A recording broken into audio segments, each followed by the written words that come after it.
With Hashem's loving grace, this is Lazer Brody from here in Eretz Yisrael.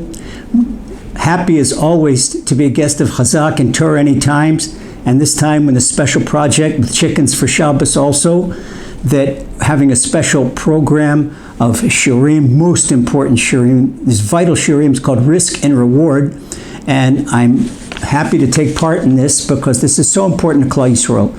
Especially we look at the context of what is happening now in Klal Yisrael, we see the challenge of the coronavirus. And the coronavirus, in fact, it's not a single family in the Jewish people it hasn't affected, especially since it's hit so hard, especially in the Torah observant areas. And we ask ourselves, why? Lama chayafazeh? Why is Hashem doing all these difficulties for the Jewish people? Well, if we look historically, and we see things, there's some strange things. There's things that I couldn't say if it wasn't Chazal that said them. For example, any time that we had the Holocaust, the Imrei Emes, the holy Imrei Emes of Gur, he said that the reason there was a Holocaust in the European countries and there wasn't a Holocaust by the Sephardi Jews in the Sephardic countries, North African countries, is because in the North African countries, in the Sephardi countries, like in Asia, in Iraq and Afghanistan, that the Jews there, the Persia, the Jews there, they wouldn't speak in shul. It was holy. They have mikdash, moya mikdash. They have a fear of the mikdash. They treat the synagogue like it's a beit mikdash. You could see that you walk into a Sephardi shul and it's everything is they invest so much in it, and everything's quiet, pin drop. Nobody thinks of talking. But Imrei Emes says because there was so much chatter in the shuls in Europe, in Germany, in Poland, in Russia, because the politics and this back and forth. He says that brought on the Holocaust. It's amazing. And who could say something? This is the holy Imrei Emes of Gur. And we see our Chazal talk about this all the time, but we're going to talk about something basic. Why is it so terrible to talk in shul? People say, what's the big deal? Talking in shul. Okay, so let's try and understand this, and we will see that the basis, a person can't be, if a person tries to be quiet in synagogue, it's going to be like holding a spring. Okay, he can hold a spring, and he knows he's being threatened, that he's going to be in big trouble if he talks in shul, but as soon as he lets the spring go, poof! And then this is the difference between the fear of punishment and the fear of sin. What's the difference? We know there's 3 levels of Yiras Shamayim. There's fear of punishment, that's the lowest level. Then there's the fear of sin. Then there's Yiras HaHitromus, the upper level fear, the upper level of all of Hashem. What's the difference? A person, if he knows that he's going to get an axe on his neck, then he certainly won't talk in shul. But some people don't even feel that. That is the fear of punishment. And people talk in shul because they don't know what the punishment is. They don't realize what the punishment is. They don't realize the severity of what it means to talk in shul. And so that is the fear of punishment. But what about if someone had a fear of sin? What's the sin? We're going to try and understand what the transgression is. In fact, we'll try and understand what it means, the honor. Look at it from a good standpoint. I'm always trying to teach things from a positive standpoint. But every positive side has a negative side. It's part of the creation of the world. That there's a good side and a bad side. There's good and there's evil. So we try to understand from a good side, but if we can't understand that, like little kids, sometimes they have to be threatened with, like the Yiddish, a patch, a little slap. People say, what, Lazer? You're not used to talking like that. You used to talk, you're a nice guy, you talk Amunah, you talk in the heart. Well, let me tell you a little story. When I was in university, one of the ways I made money is in the summer. I was a lifeguard, worked as a lifeguard. And one thing we learned in the lifeguard course, okay, that if somebody is doing something that's wrong and they're doing something dangerous, you got to blow the whistle. You got a big strong whistle, big strong metal whistle, and blow the whistle and make sure everybody hears. And it's like an ambulance. How does an ambulance get other cars out of the way? It's got to rush somebody to the hospital, or a police siren get somebody to pull over the road. Would you ever hear an ambulance or a police siren? Die, die, die, die, die, die, die, die, die, die. Nobody would get out of the way. So here, suddenly we talk about the severity of talking in shul. If a person doesn't have fear of punishment, let me fear of sin. Okay, fear of sin is even a higher level. That if you sin, heaven forbid. Do you know that if a person speaks in shul, anything other than Torah and prayer, and during the time of prayer, he's not even allowed to speak Torah, but yet only in prayer, then person actually severs himself from the divine presence, severs himself from Hashem, chas v'shalom, chas v'shalom. But then as someone that is real, has awareness, this is irat haromimut, that we say, how can I insult the king? He's so good to me. Avinu Malkeinu, my father, my king. And we're coming into the high holiday season. We're going to be saying a lot of Avinu Malkeinu. And we think, does this person really say Avinu Malkeinu? So Hashem says, if I'm your father and I'm your king, why don't you respect me? One time, a person came to me, and a person said, Lazer, I really don't understand. I got a problem with my daughter. I said, what's the matter? He's got a very nice 16-year-old daughter. She goes to Beis Yaakov. And all of a sudden, out of the clear blue, she disrespected him in the worst way. She gave chutzpah to her father, and he says, I can't understand my daughter's behavior. Why is she doing that? And he says, so Hashem illuminated my head, and I said to him, stop and think. The Hashem runs the world. We say, the Gemara tells us that although we have no prophecies in this generation, and although we have no bat kol in this generation, no heavenly voice, we have midah keneged midah. We have a turn for a turn, a measure for a measure.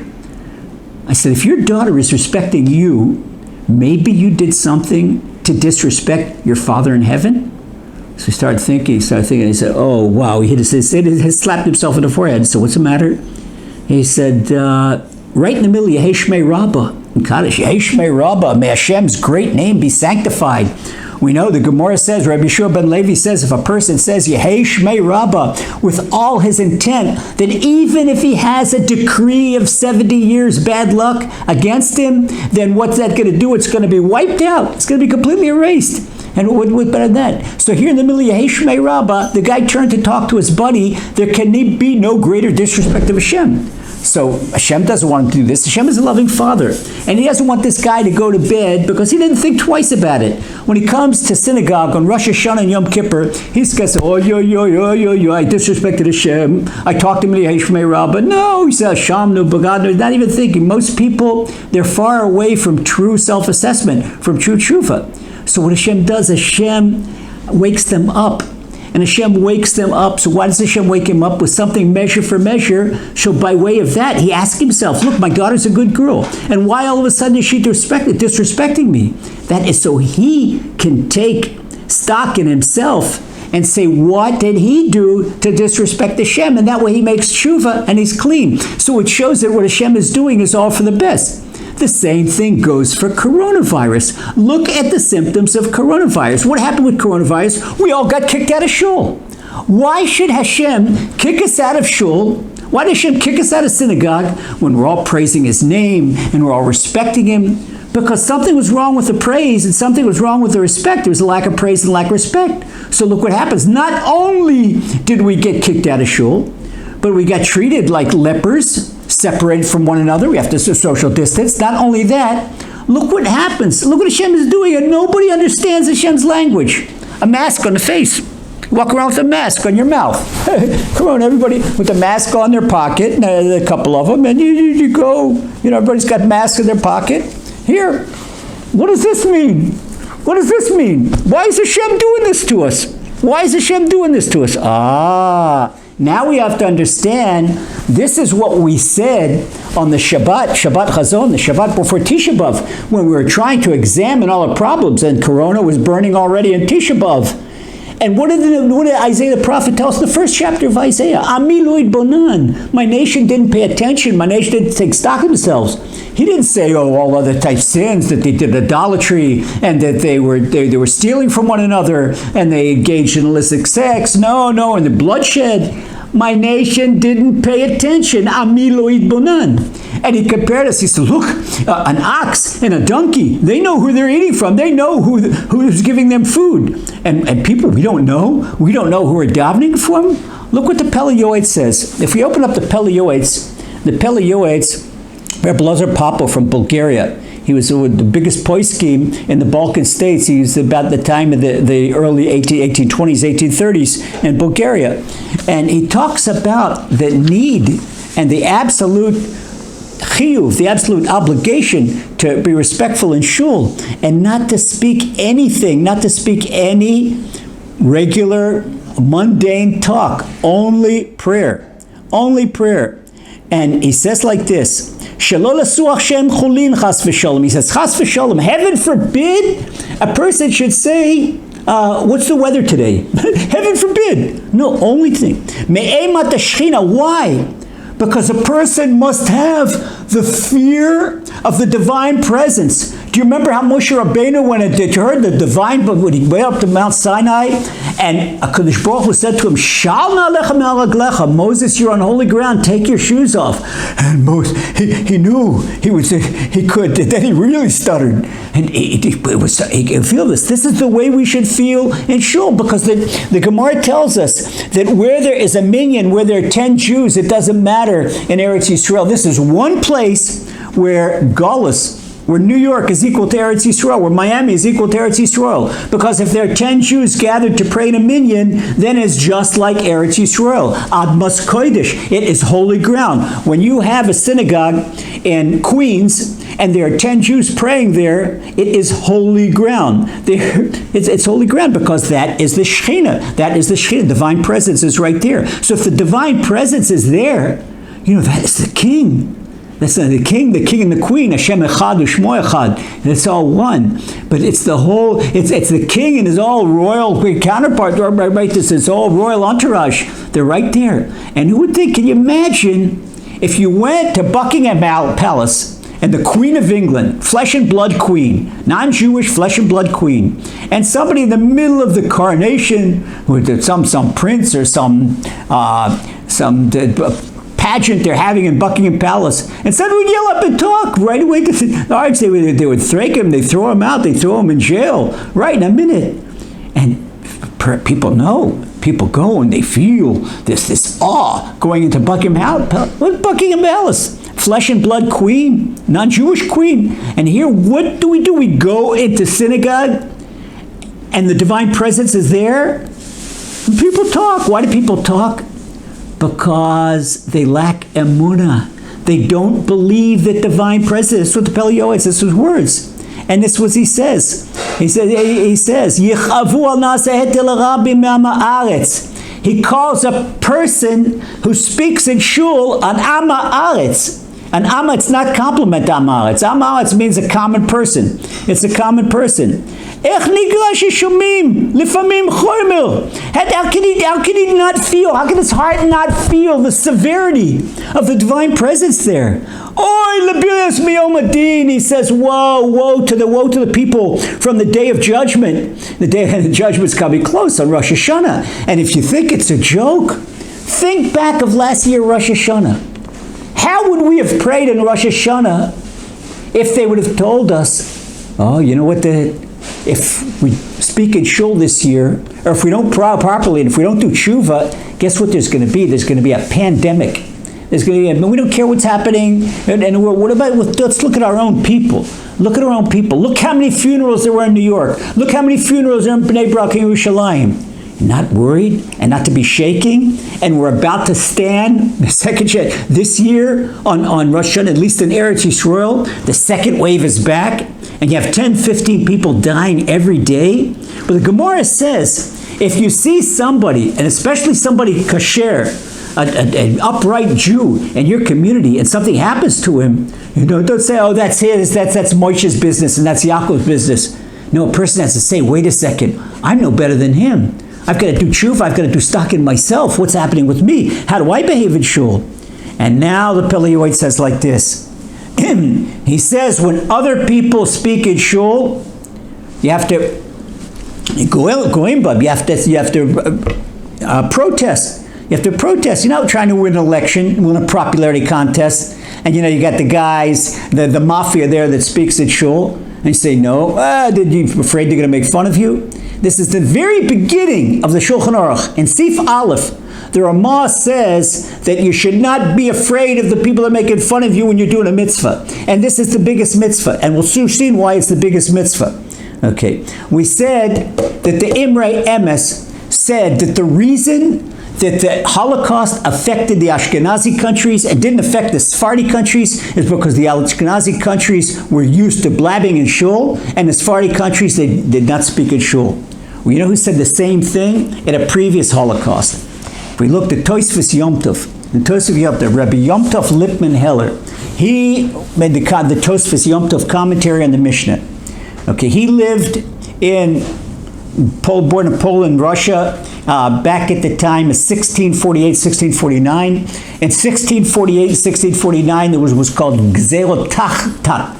It was the decrees of 1648, 1649. There was a pogrom that killed 1/3 of European Jewry. This was a Holocaust. This was a Holocaust in every sense of the word. And he was saved from this Holocaust. Rabbi Yom Tov Lippman Heller was a big tzaddik. Tosfos Yom Tov was a big tzaddik, and he was saved. And when he was saved, there's not a single house that wasn't mourning. There were villages, whole villages were wiped out. Whole communities were wiped out. And they came in, the Cossacks, just wiped out an entire population, old people, children. It was such. They say that since the 1648 and 1649 decrees on Judaism, that there's not a potato in the Ukraine or in Poland that doesn't grow, that's being fertilized by the iron of Jewish blood in the ground. There's so much Jewish blood in the ground. So Tosfos Yom Tov, he did 40 days fast, and he did unbelievable tshuva, and he wanted to know from Shemayim, why Hashem, why did you do this? Hashem, you're a loving father. How can a loving father do this to his children? Well, why did you do this, Hashem? And he fasted for 40 days, and then he made a Sheilas Chacham. After a 40-day fast, a tzaddik could do a Sheilas Chalom, a question in his dream. And he asked in a dream why that he wanted that he should be notified in a dream from Shemayim why this all happened. Well, his prayer was answered after his 40 days fasting, and after asked that he should be answered in a dream. Okay, and a Malach came from Shemayim and came to him in a dream and said, and I'm quoting, Klal Yisrael ne'anash b'gzerot elu al kach shehekel rosho b'isur hachamur shesicha b'shas hatfila. That Klal Yisrael was punished, that's the words of the Malach, Klal Yisrael was punished in that terrible, terrible decree that killed 1/3 of European Judaism because they took lightly the fact of the prohibition of speaking in shul. And that is why they had this terrible evil. And hundreds of synagogues were totally wiped out. Okay, it was because of this. Therefore, the Tosfos Yom Tov, he says, I have to do something. This is a tzaddik, a real tzaddik. A real tzaddik has to do something to make Klal Yisrael better than it was before. These are our true spiritual leaders. They do things to strengthen Klal Yisrael and to make Klal Yisrael better than they were before. So what did he do? He made a prayer. And the Tosfos Yom Tov made a prayer. Very few people say this prayer, but I strongly suggest that if you're a gabbai in your synagogue, it's a Misha Berach. Okay, after we say Yikum Porkon, and we say the Misha Berach for the entire congregation, and we say that we pray for all the congregations of Israel, we daven for everybody, and we daven for the people that our public servants that did help, the beadles of the shul, the shamash, the gabais, everyone. Okay, then there's a Misha Berach that the Tosfos Yom Tov wrote. And he wrote this after the 1648, 1649 decrees. Okay, I'm going to say it and translate it. And as I'm saying it, I'm blessing everybody that's listening to this lesson. Okay, this is a blessing, a signed check from the Tosfos Yom Tov, the holy Tosfos Yom Tov. Okay, if you commit now, and this I suggest people commit, what I should do, I'm going to finish. It's important to learn. It's important to strengthen ourselves in kashrus. It's important to strengthen ourselves in Shabbos. But number one, if someone would ask me, what are the first two things to do, and they're related to one another? They're related to one another. The first two things I would say are, number one, no lashon hara. Stop with the evil talk, the slander, the wagging tongue. Let's use our speech for Torah learning and for prayer and for Tehillim and speaking to Hashem. That's it, number one. Number two, absolute, no speaking in shul. under no circumstances. There are many people that refrain from speaking in shul even after the services are over. It's amazing because it's like being in the Holy Temple. You don't talk in the Holy Temple, you go outside. You go outside, nobody talks in the Holy Temple because the divine presence is there. If someone talks in the Holy Temple, you know what happens to them? Right away, they stop breathing, their heart can stop. Boom, right there. There's the axe, it falls right there. This holy presence. Okay, divine presence. So this is what we need, emunah. We need emunah to feel Hashem's presence there. And when you work on your emunah and you strengthen your emunah and you know, who am I? Starts when walking into shul. We walk into shul and we say, Ani berov chasdecha, avo beisecha, eshtach v'leicha yirasecha. Person doesn't just walk in, oh, hi guys, I'm here. You don't walk into the king's place, hey king, I'm here. No, come into shul. And you have the fear, the awe of Hashem. And you say, Hashem, I ask permission to come in. I'm not even worthy to pray here, but you let me come in into your holy presence and speak to you and pray to you. I will come to your home. And I will prostrate myself before your holy ark. So here the Tosfos Yom Tov says like this. And I ask you, beloved brothers and sisters, take upon yourself the commitment this year not to speak in shul. Maybe you say you can't promise and try your best. You're going to try your best, and it's not enough that you try your best. Ask Hashem to help you. Hashem won't ask you, why did you speak in shul? Hashem will say, why didn't you ask for my help? And this is what we sing, Ashrei ish shelo yishkacheko uben adam yitametz bach. We say, happy is the person who never forgets you. Because you won't talk in shul if you feel that Hashem is right there with you. Just imagine you have a stern father and he's sitting right next to you. You're a little kid and your father, you're going to talk in front of your father? No, your father will give you a whack? No way. You're not talking shul. So just think of Father in heaven. My Father is the king. And I'm sitting in the king's palace, in the holy king's palace, next to the king, and I'm going to talk? Chas v'sholom. So the Tosfos Yom Tov says like this, and anyone who commits not to speak at shul gets the benefit of the blessing of the Tosfos Yom Tov. The Tosfos Yom Tov says, he who blessed our forefathers, Abraham, and Jacob, Moshe Aaron, Moses and Aaron, David Shlomo, David and Solomon, who yivarech et kol mi sheshomer piv u'leshono shelo daber beis tefillah. That our holy Father in heaven, who blesses Abraham, Isaac, and Jacob, Moses and Aaron, and David and Solomon, will bless, not may he bless, will bless. This is a signed check from Tosfos Yom Tov. He will bless anyone who guards his tongue from speaking during the time of prayer. HaKadosh Baruch Hu yishmereu mikol tsar v'tzukah, and Hashem will protect him from every single peril and trouble. Umikol nega umachala, what better health insurance? Hashem will protect him from every pandemic and every sickness. V'yachulu alav kol habrachot haktuvot b'sefer Torah, and he will benefit from every blessing in the Torah, Torat Moshe Rabbeinu, in the holy book of Moses, the 5 books of Moses, B'chol Sifrei Nevi'im, and all of the books of the prophets, V'aktuvim, and our scriptures. V'yizkeh lerot banim chayim v'kayomim, and he will see sons with vitality, living sons, V'yigadleim leTorah l'chu palamasim tovim, and he will raise them for Torah, for chuppah, and for good deeds. V'yavod et Hashem Elokeinu tomid be'emes v'tomim v'nomar amen, and he will always serve Hashem with truth and in innocence, in other words, the real deal. Amen. This is the blessing. Who could refuse a signed check like this? This is so wonderful. Who could refuse a signed check? And we see that this nothing invokes such a divine blessing as Moreh Mikdash. That's why I love the name of this series that Chazaq and Torah Anytime and Chickens for Shabbos gave, Risk or Reward.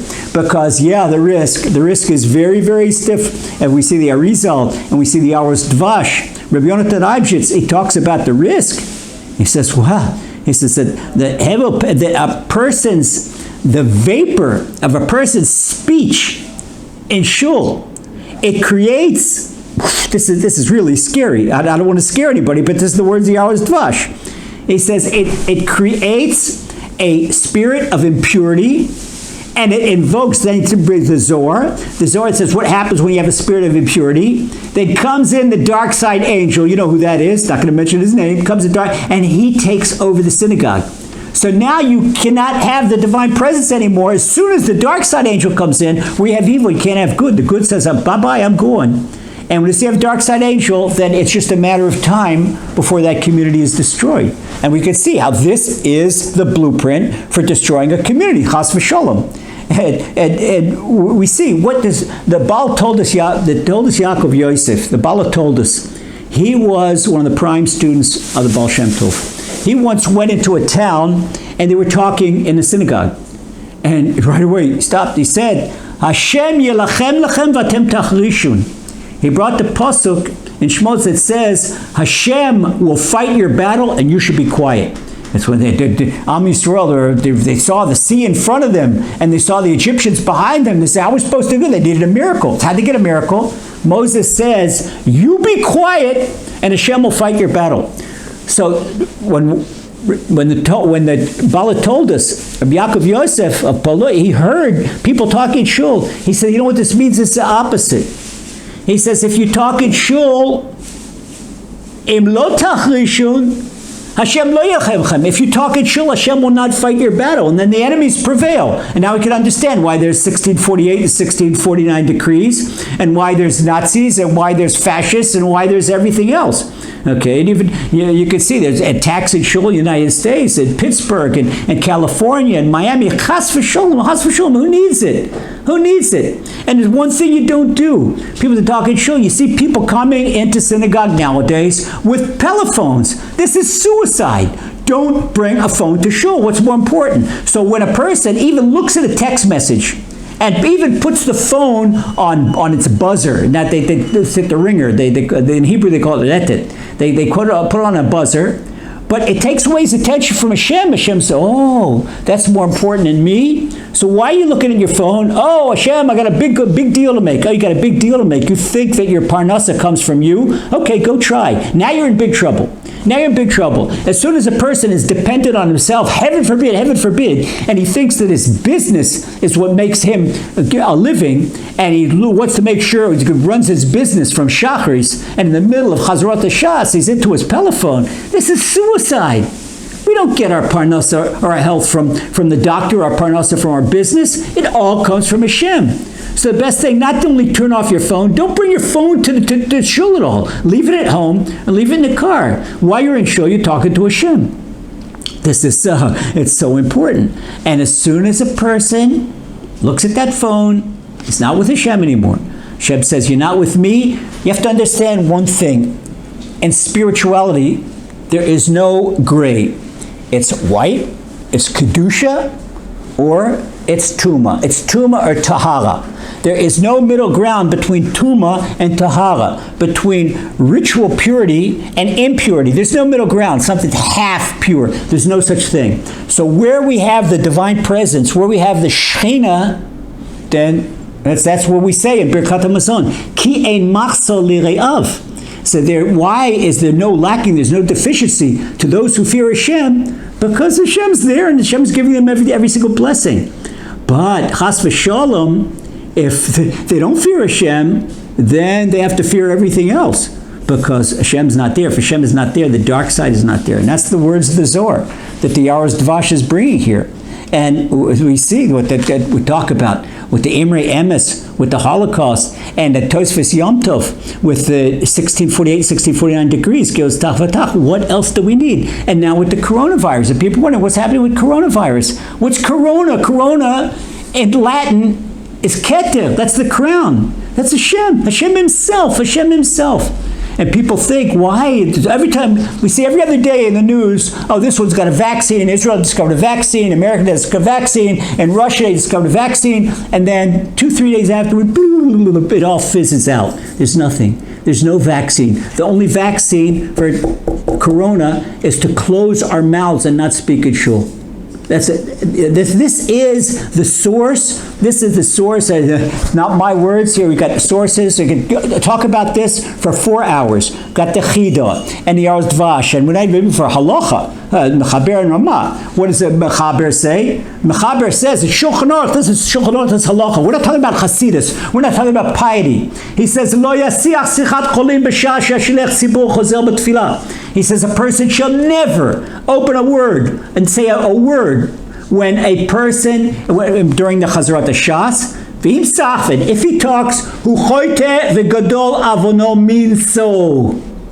A person that makes such a sin by saying a word in shul during davening is a sinner, and his sin is greater than can be bared. And this was words of Cain, when Cain got kicked out, when get kicked away from Hashem's presence, and Nad V'Nad, Hashem gave him the curse of Nad V'Nad, you wander around the earth. He says, Hashem, this punishment is unbearable. And this is exactly the words that the Mechaber uses in the Shulchan Aruch for a person that speaks in shul, that his punishment is unbearable. And I'm going to finish our lesson with 2 stories. And these are 2 stories that happened in recent years in Eretz Yisrael. Okay, they have, and it's crazy. There were these 2 good friends, and I'm not going to mention their names. All right, but 2 good friends, and they were very, very friendly. They were so friendly that they would talk in shul. I know once I was speaking to a rabbi, and I said nicely, respectfully to the rabbi afterwards, I said, Rabbi, there's a lot of distraction in shul. People talk. And so the rabbi in the shul says, I like when they talk. So I said, why is that, Rabbi? He says, well, at least I'm glad that my people love each other and my community loves each other instead of fighting. I'd rather them talk than rather them argue, or give each other silent treatment. I don't know if the Shulchan Aruch would agree with the rabbi. I understand what he's saying, and that's nice. Okay, so let them have a kiddush. Let them talk after shul. Let them drink a l'chaim and have a good piece of herring and a nice kiddush and have breakfast together and hug each other. Fine, that's all fine. Okay, but in time of davening with the holy presence, I say, Kvod Rav, honorable rabbi, this doesn't hold water, because the Shekhinah, the divine presence, the King's presence amongst us, this does everything. Everything's got to stop. All right, so let everyone love each other before davening and after davening. After davening, have a l'chaim, a nice kiddush. Okay, so the Mechaber says that his punishment is unbelievable. So here we talk in a community, one of these friendly communities, and we had these 2 guys that were very, very friendly. Okay, let's call one guy David and one guy Moshe, just name. Okay, so David and Moshe were good friends, and David and Moshe, they would come to shul all the time, and they were good Jews. They were good Jews. They were good, they learned Torah, they were chavrusas, they learned Gemara together, and they learned well, but they were a little bit careless about talking in shul. They decided that whoever would die first, the other one would come to a dream and say what's happening in the next world. Well, David, he got the big nasty C. You know what kind of disease I'm talking about. We don't like to say that name because it's a curse. He got the nasty C, and he had terrible suffering for 2 years. And he finally succumbed to the disease. Okay. Well, he came to Moshe in a dream. David, that died from the sickness, he came to Moshe in his dream, his buddy, as he promised. And he said to him, he had a very stern-looking face, a very pained-looking face. So Moshe in the dream said, David, you look terrible. I figured you'd be in Gan Eden after your suffering and this and that. Why do you look so terrible? He says, my suffering atoned for every one of my sins except one. It didn't atone for speaking in shul. And he said from Shemayim that there is no atonement for speaking in shul. No atonement for speaking in shul. Okay, I hear that, but I want to say, I have one little critique of that story. There is one atonement for talking in shul, and this is called Tshuvat HaMishkal.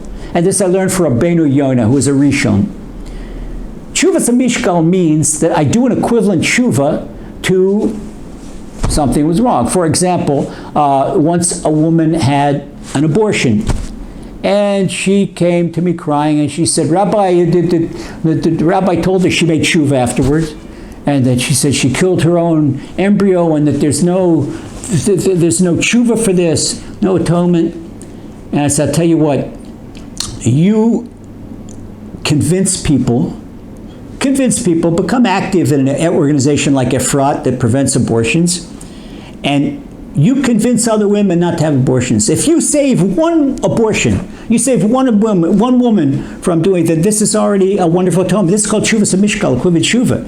And if you save more and more and more and more, then it's even to your credit. Then what happens is what the Gemara says, that if a person makes Tshuva out of love, then even his transgressions become mitzvahs. It turns right around. So what I suggest the same thing. If you, beloved brother, beloved sister, have been guilty of speaking in shul, convince others not to speak in shul.